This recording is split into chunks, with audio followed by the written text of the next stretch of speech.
하나님 말씀은 요한복음 7장 25절로 36절 말씀입니다. 요한복음 7장 25절로 36절 말씀을 교독합니다. 예루살렘 사람 중에서 어떤 사람이 말하되 이는 그들이 죽이고자 하는 그 사람이 아니냐. 그들이 아무 말도 안 하였는데 한국 자들은 이 사람을 참으로 그리스도인지 그러나 우리는 이 사람이 어디서 왔는지 아노라. 그리스도께서 오실 때에는 어디서 오시는지 아는 자가 없으리라 하는지라.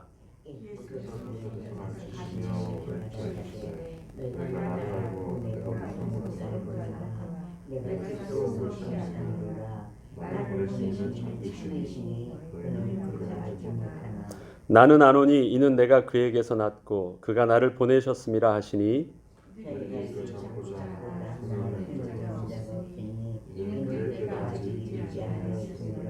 무리 중에 많은 사람이 예수를 믿고 말하되 그리스도께서 오실지라도 그 행하실 표적이 이 사람이 행한 것보다 더 많으랴 하니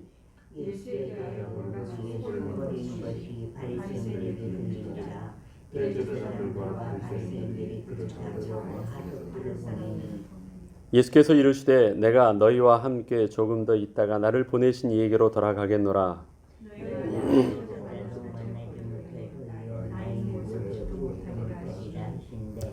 이에 유대인들이 서로 묻되 이 사람이 어디로 가기에 우리가 그를 만나지 못하리요. 헬라인 중에 흩어져 사는 자들에게로 가서 헬라인을 가르칠 터인가? 나를 찾아도 만나지 못할 터이요. 나 있는 곳에 오지도 못하리라 한 이 말이 무슨 말이냐 하니라. 아멘. 사람들은 신앙과 삶을 분리하려는 경향이 있습니다.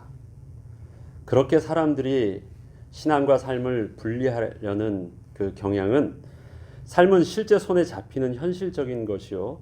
신앙은 인간의 어떠한 정신 세계에서만 존재하는 추상적인 것이라고 생각하기 때문에 그렇습니다. 과연 그 예수 그리스도의 십자가 사건은 그리고 우리에게 있는 그 원죄라는 문제는 현실 세계에서는 증명될 수 없는 추상적이고 종교적인 개념의 또한 이론에 불과한 것일까요? 성경은 그리스도의 십자가의 복음을 또 단지 종교적 이론이나 또 철학적 개념으로 추상화되는 것을 단호히 배격합니다. 우리의 신앙은 종교적인 이론이 아닙니다. 또 어떤 정신세계의 욕구를 만족시키기 위한 추상적인 어떤 좋은 개념도 아닙니다. 그러기에 성경의 이야기는 분명한 역사적 사건과 실제성에 있고 성경의 인물들의 이야기 또한 그러하습니다. 그리고 예수님의 이야기 또한 어떤 신화적인 요소로 말하지 아니하고 그분의 출생부터 그분의 죽으심까지 분명하게 기록되어 있습니다. 역사적 사건입니다.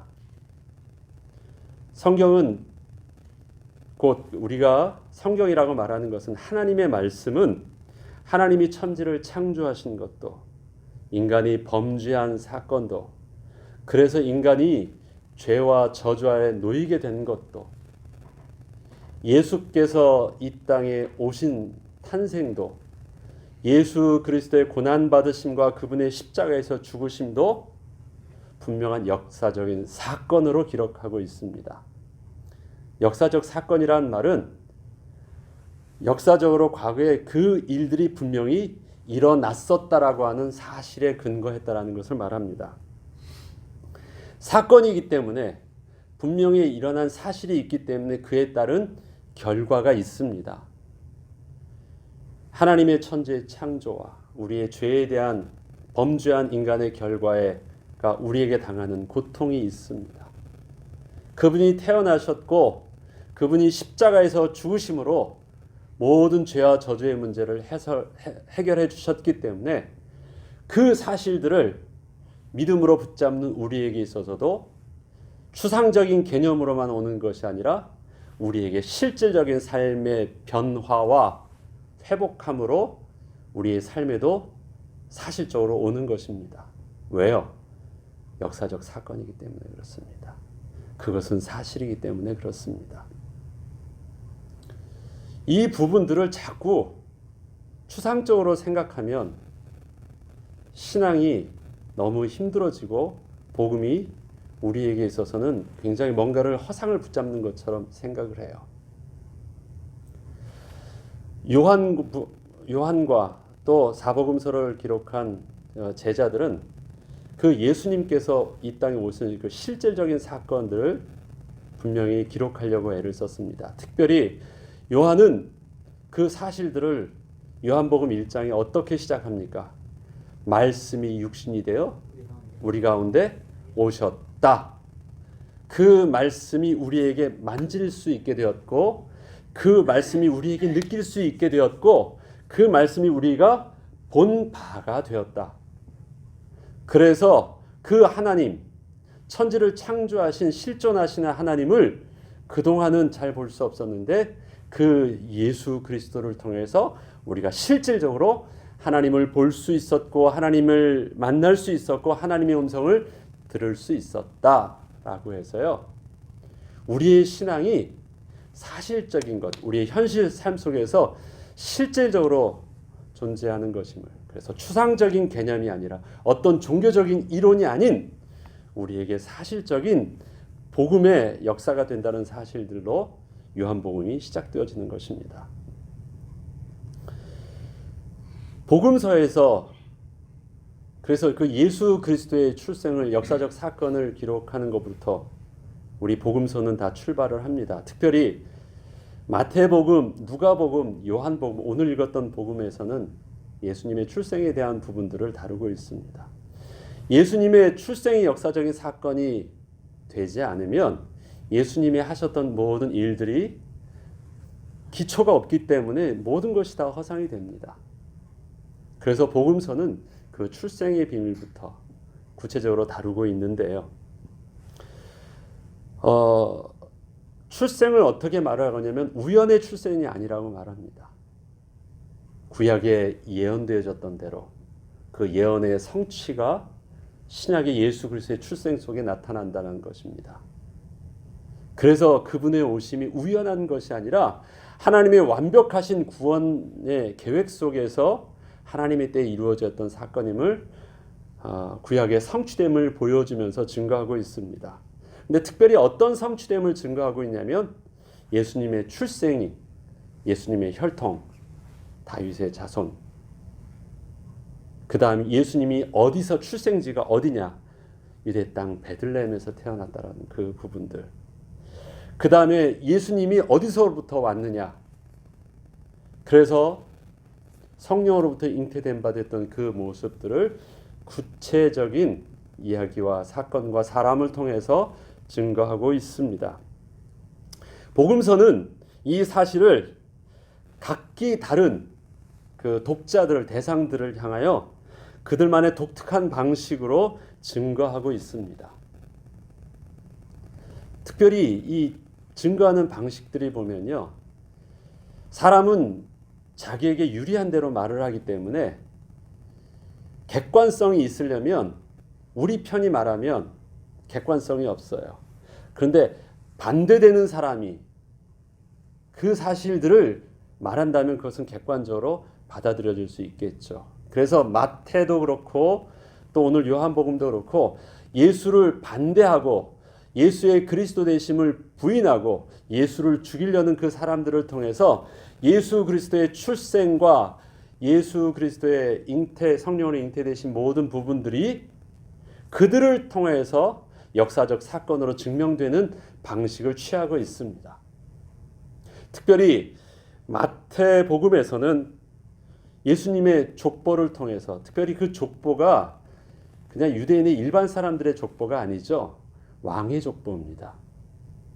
이스라엘의 왕의 그 왕족의 족보, 특별히 다윗의 자손의 혈통의 그 족보를 통해서 예수 그리스도께서 유대인의 왕으로 오셨다라는 것을 족보를 통해서 드러내주고 있습니다. 또한 마태복음에서는 헤롯 왕과 동방 박사의 이야기를 통해서 그 예수님의 출생지가 베들레헴이라는 사실들을 증거하고 있는데요. 시간이 없지만 이걸 짧게 이야기를 좀 해보겠습니다. 동방 박사는 이방인입니다. 점성가예요. 그런데 그들의 그 이론 속에서는 특별한 왕의 별을 보면 이것은 왕이 태어난다라는 것을 그들의 이론 속에서 가지고 있습니다. 그런데 유대 땅에서 그것이 별이 보인 거예요. 그리고 그 별이 없어졌습니다. 그래, 분명히 저기서 반짝했으니까 저게 왕이 태어난다. 우리의 생각이 맞는지를 확인하려고 유대 땅으로 갑니다. 당연히 왕의 별이 떴으니까 어디로 갑니까? 궁궐로 가요. 그리고 헤롯 왕에게 당당하게 말합니다. 왕이 태어나시는 걸 우리가 알고 왔는데 왕을 보여달라고 해요. 근데 깜짝 놀라죠, 헤롯 왕이.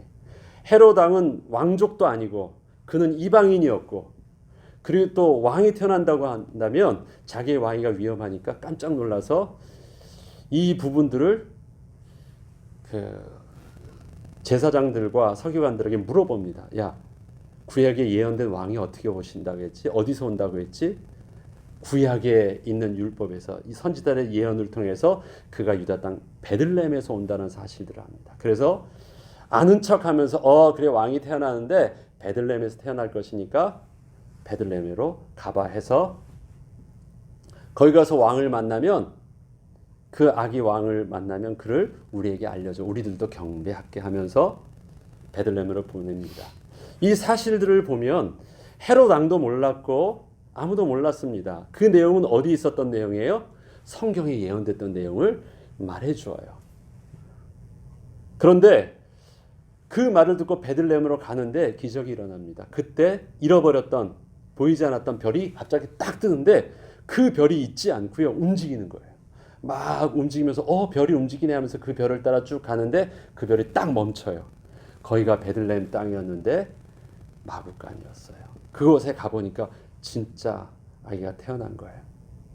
그것을 통해서 그들이 왕이라는 것을 알게 됐고 그 왕에게 우리가 만났다라는 그 증거들을 그들은 어떻게 합니까? 그들의 가지고 있었던 가장 값비싼 황금 유향 모략을 그들에게 증거 물품으로 주면서 우리가 베들레헴에서 왕을 만났다라는 사실들을 증거품을 통해서 증거하고 있습니다.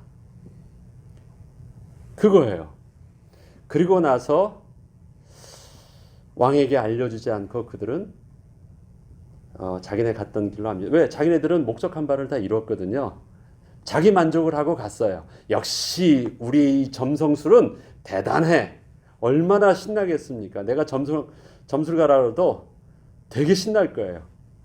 우리의 점성술은 우리가 본 건 확인해 하고 그들은 만족하고 갔습니다. 그들은 하나님의 사람도 아니었고 그들은 그리스도를 믿는 일도 아니었습니다. 그러나 그러한 이방인과 예수를 죽이려는 자들을 통해서 예수 그리스도가 성경에 예언됐던 대로 베들레헴에서 태어난다는 사실들을 증거합니다. 마태복음 그 방식대로 증거합니다. 그 일로 인해서 또 성령께서 인도해 주셔서 베들레헴에서 태어났어요. 요셉은 나사렛 사람이었거든요. 유다의 사람이었는데 베들레헴에서 태어났습니다. 호적 신고하러 왔죠. 베들레헴에서 태어났는데 죽일 당할 것을 알고 그들이 성령의 인도하심을 따라서 애굽으로 도피합니다. 애굽으로 있다가 성령의 인도하심을 따라서 또 나중에 어디로 가요? 결국은 나사렛으로 가요. 그래서 사람들은 그가 나사렛 사람인 줄 알지만 실질적으로 태어난 곳은 베들레헴이죠. 그래서 출생지와 왕의 자손이라는 그 부분, 혈통이라는 부분들을 마태복음은 증거하고 있습니다. 누가복음은 조금 달라요. 누가복음에서는 어떤 부분이 나오냐면 마리아를 통해서 예수께서 성령으로 잉태되셨다라는 그 부분들을 말해주고 있습니다. 또한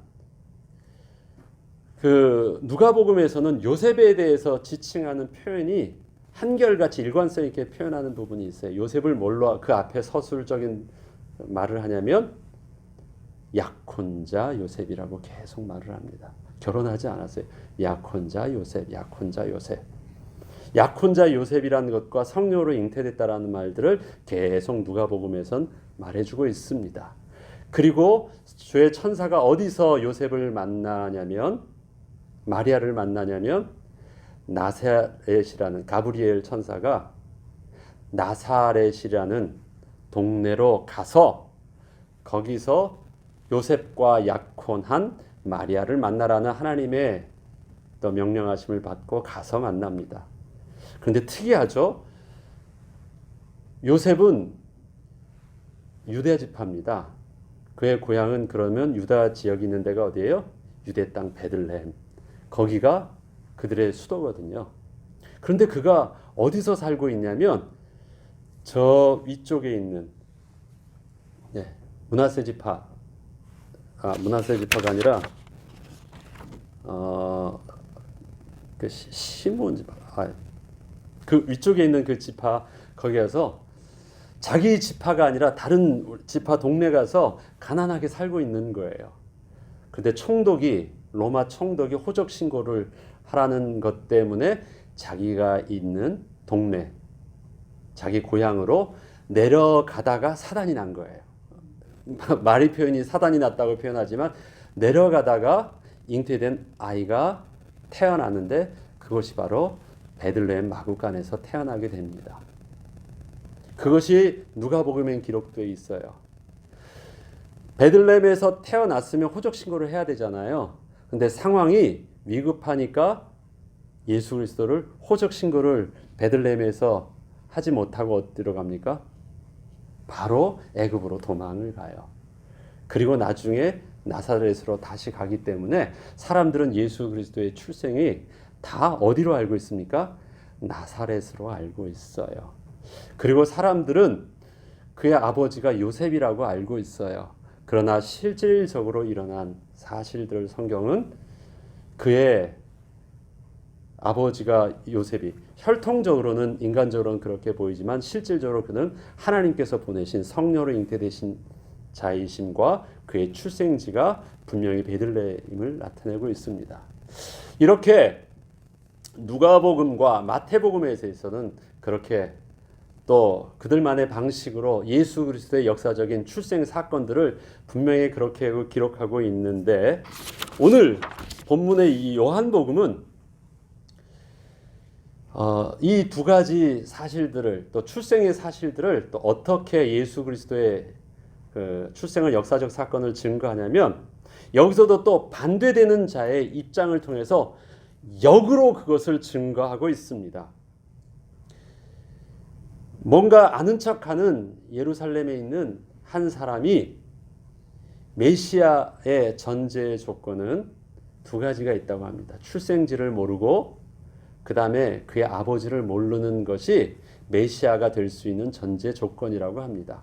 많은 기적과 많은 가르침도 있지만 근본적으로 출생에 대한 부분들이 성경에 예언되어 있는데 분명히 이 두 가지를 몰라야 되는데 우리는 그에 대해서 잘 알고 있다라는 말을 하는 것이에요.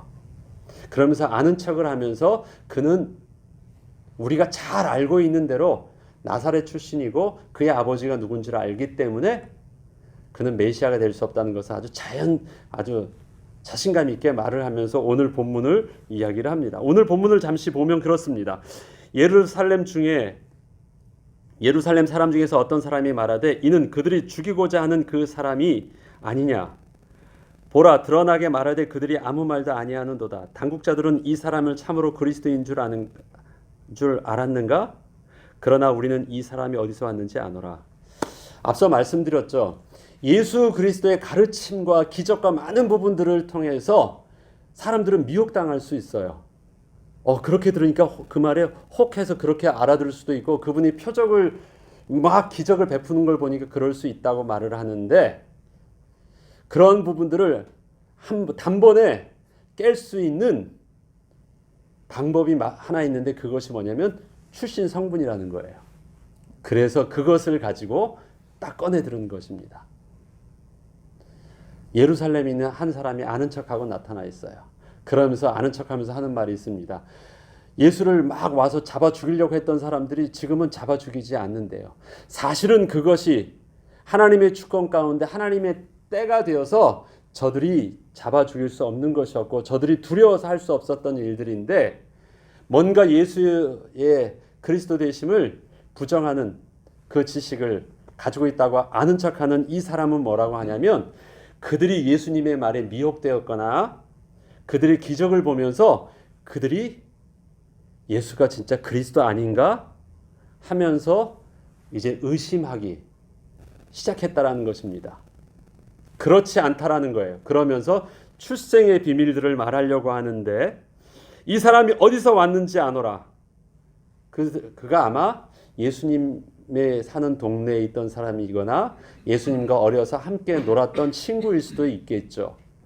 조금 더 극단적으로 말하면 예수님의 친척 중에 먼 친척 중에 하나일 수도 있겠죠. 안 돼요. 나사렛이라는 걸 알고 있어요. 그 다음에 그의 아버지가 누구인 줄도 안 돼요. 목수의 아들이라는 것도 안 돼요. 그런데 제가 앞서 말씀드렸죠.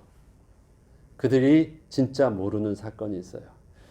그들이 나사렛에서 자란 것만 아는데 나사렛에서 자라기 전에 그 출생이 어디서 이루어지는데 베들레헴이라는 걸 그들이 몰라요. 안다고 했는데 진짜 몰라요. 사람들이 몰랐어요. 그의 아버지가 요셉이라고 안다고 했는데 몰라요. 약혼자 요셉이었던 사실들을 몰라요. 성령으로 잉태된 사실들을 몰라요. 그래서 몰라야 메시아라는 그의 말이 역설적으로 예수님을 그리스도 되심을 부인하려고 꺼냈던 그 말이 역설적으로 예수의 그리스도 되심을 증명해주는 말이 되는 거예요. 그래서 예수님의 탄생의 역사적 사건을 마태도 그렇고 누가와 요한도 또한 그 객관적인 사건과 증명을 누구를 통해서 반대되는 사람들의 입장을 통해서 예수의 그리스도 되심을 증명하는 방식을 다 취하고 있습니다. 자, 그 부분들을 두고 하는 말씀이 그 다음이에요. 예수께서 성전에서 가르치시며 외쳐 이르시되 너희가 나를 알고 내가 어디서 온 것도 알거니와. 이 말은 안다고 했지 그런데 모르는 거야. 이 말씀을 하려고 하시죠. 내가 스스로 온 것이 아니라 나를 보내신 이는 참되시니 너희는 그를 알지 못한다. 예수님께서 나중에 하늘로 올라가실 때 왜 특별히 그렇게 그러한 퍼포먼스를 보여주셨을까요? 예수님께서 올라가실 때요. 그냥 안 보여주실 수도 있고 하는데 꼭 많은 사람들 그것도 제자들과 500여 성도들 앞에서요. 쫙 하늘로 올라가시는 모습을 그대로 보여주셨습니다. 왜 그러셨을까요? 일부러 보여주시는 의도적인 모습이시잖아요. 꼭 그렇게 안 가셨어도 되는데 예수님이 어디서 오셨다라는 것을 보여주시려고요. 하나님께서 나를 보내신 대로 나는 하나님께로 그렇게 간다라는 부분들을 보여주셨습니다. 물 위에서 뜬 것만 해도 귀신이라고 말하는데 물 위에 물을 디딛고 서 있는 것이 아니라 하나님께 가시는 그 모습을 통해서 그가 영으로 육신적으로 이해할 수 없는 하나님의 성령의 사람이라는 부분들을 그때서야 이젠 다 결론을 내리게 하시죠. 너희는 그를 알지 못하나 나는 아노니. 왜요? 내가 그에게서 났고 그가 나를 보내셨습니다. 왜요? 태초에 천지를 창조하실 때 말씀으로 예수님이 함께 계셨던 분이기 때문에 요한은 이 사실들을 그래서 요한복음 1장에 제일 먼저 이 말로부터 시작하는 것입니다. 태초에 말씀이 계시니라. 이 말씀이 하나님과 함께 계셨다라는 것입니다. 예수님의 모든 말씀이 하나님을 알기 때문에 하나님의 말씀이 너희에게 증거되어졌다는 사실들을 말합니다. 그들이 예수를 잡고자 하나 손을 대는 자가 없으니 이는 그의 때가 아직 이르지 아니하였습니다. 자, 우리가 착각하는 것이 있습니다. 내가 예수를 믿고 싶으면 믿고 내가 예수를 믿기 싫으면 안 믿고 이들은 자기네들이 예수를 잡고 싶으면 잡고 잡기 싫으면 안 잡는 것인 줄 알았어요. 왜? 자기들에게 권세가 있다고 생각했으니까. 그러나 성경은 그렇게 말하고 있지 않습니다. 저들은 착각하고 있지만 모든 것은 다 하나님의 때 안에서 하나님의 주권 가운데 이루어지고 있음을 분명하게 말하고 있습니다. 저들이 안 잡는 것이 아니라 하나님의 때가 아직 저들을 잡지 못하도록 하나님의 시간표가 안 됐음을 분명히 말해 주고 있습니다. 이것은 우리에게 너무 중요한 영적인 의미가 있습니다. 복음은 내가 원하면 듣고 내가 원하면 예수 그리스도를 영접하고 또 싫으면 안 믿고 오늘은 안 믿고 내일 내가 영접하고 그러한 모든 주권이 구원의 비밀들이 나에게 있다고 생각하는 것은 너무너무 어리석은 것입니다. 사람들의 어리석음은 그것입니다. 자기의 의지에 의해서 구원이 좌지우지되어지고 예수 그리스도가 그리스도가 됐다가 죄인이 됐다가 그러는 줄 알아요. 보라 지금은 구원 받을 때요 은혜 받을 때라는 주님의 말씀은 무엇입니까? 은혜라는 것은 내가 선택하는 것이 아닙니다. 내가 감사함으로 받아야 되는 것이 은혜입니다. 두 번 다시 오지 않을 기회일 수도 있기 때문에 그렇습니다. 은혜는 원하면 받는 것이 아니라 주고자 하는 은혜를 베푸는 자의 의지에 따라서 이루어지는 사건이기 때문에 그렇습니다. 구원이 하나님의 은혜잖아요. 너희가 그 은혜로 말미암아 구원을 얻었다라고 하잖아요. 그것을 내가 선택해요. 괜찮습니다 한다고요? 그래 그러면 오늘 지나가면 너에겐 기회가 없어. 왜요? 은혜는 주는 자가 선택하는 기회이기 때문에 그렇습니다. 우리의 구원은 은혜입니다. 주시는 자가 주신다고 하실 때가 내 일평생 단 한 번에 처음이자 마지막 기회가 될 수 있어요. 그 복음이 오늘 저와 여러분에게 들려진다면 어떡하겠습니까? 그게 바로 하나님의 때입니다. 내 스스로 받을만 하면 기회가 내일도 있고 그런 것이 아닙니다. 은혜이기 때문에 그렇습니다. 이것은 복음을 받는 우리의 모습도 하나님 앞에서 하루하루가 정말 소중하게 종말론적인 우리의 신앙을 가지고 살아야 되는 삶의 진지함과 신앙의 진지함이고 또한 복음을 전하는 자도 마찬가지입니다. 오늘이 내게 허락해 주신 이 복음을 증거할 수 있도록 허락해 주신 마지막 날일 수도 있어요. 저는 그래서 늘 그렇게 기도합니다. 하나님 오늘 내게 또 눈을 뜨게 하시고 복음 전하게 해주시니 감사합니다. 마지막일지도 모르는 오늘 내게 설교의 기회를 주셨다면 후회하지 않도록 정직하게 성실함으로 예수 그리스도의 십자가 증거되게 하여 주시옵소서. 그게 제가 늘 설교하기 전에 다짐하는 바입니다. 왜요? 복음은 은혜의 사건이기 때문에 구원은 은혜의 사건이기 때문에 나를 통해서 하나님의 은혜가 선포되어지는 것도 마지막일 수 있고 하나님이 허락하셔야 되는 것이니까 그것을 통해서 듣는 자들도 마지막 기회일 수 있어요. 하나님이 지금 우리에게 귀를 열어주시는 것이니까 그게 오늘이고 그것이 지금 저와 여러분이 말하고 듣는 이 복음의 순간일 수 있습니다. 사람들은 착각했어요. 사람들은 잡을 수 있는 줄 알았고 죽일 수 있는 줄 알았고 그래서 예수님이 하시는 말씀이 마지막입니다. 너희는 지금은 너희가 나를 만날 수 있지만 마지막 절에 나를 찾아도 만나지 못할 터이요 나 있는 곳에 오지도 못하리라 한 이 말이 무슨 말이냐 알아듣지 못했어요. 왜요? 그 주님은 나중에 하나님의 때가 되면 승천하실 것이거든요. 이 땅에 있는 동안 하나님의 시간표가 다 끝나면 하나님은 하나님의 또 계획하신 하늘로 올라가실 것이거든요. 제자들은 이것이 자기네들을 떠나는 것이 다른 이방인 지역으로 가는 것인지 자기를 떠나서 다른 곳에 가는 것일로만 알았지 하나님이 이 사실들을 몰랐습니다. 그렇지만 요한이 이 사실들을 기록할 이때는 그때 하셨던 예수님의 말씀이 무슨 말인지 알고 기록하면서 우리에게는 정신 차리고 정확하게 그 기회를 놓치지 말고 주님의 음성을 이 복음의 말씀을 통해서 들을 때 그때 순발력 있게 믿음으로 반응하라고 말씀하시는 것입니다. 우리의 복음은 미루지 맙시다. 증거에 되어지는 것도, 내가 예수 그리스도를 주로 고백해야 되는 것도, 예수 그리스도 이름으로 기도해야 되는 것도, 오늘 예수 그리스도 이름으로 저 사람에게 가서 예수를 말해야 되는 것도 미루지 말고 내게 오늘 하나님이 명령하시는 그 말씀을 들은 그 순간 복음의 순발력을 가지고 우리의 사명을 은혜로 감당해야 되겠습니다. 오늘도 이 예수를 붙잡고 누구든지 너희가 내 이름으로 기도하면